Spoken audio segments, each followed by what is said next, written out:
Here we're going to add and subtract rational expressions that have the same denominator. So rational expressions are basically just fractions, and the denominator is the bottom of that fraction. So notice both of these have a denominator of 2x.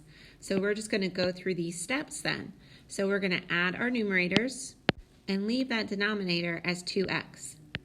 So now when we start to simplify, when we look at our numerator, we have 2x squared plus 4x squared. So 2x squared and 4x squared are like terms because they both have an x squared.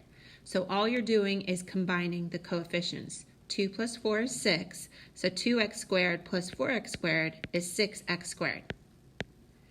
Now if we look at this a little further, we can look at these coefficients, and this is the same as 6 divided by 2, which is 3.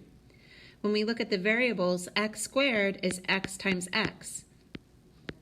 And we need to remember that anything divided by itself is 1. So x divided by x is 1. So if you have something in the numerator and in the denominator, you can just cancel them out. And so in this case, we're just left with an x. So the answer is 3x. Now let's do this problem just with a subtraction sign, and you'll see it's very similar. So in this case, we're just going to subtract the numerators, and again, keep the denominator the same.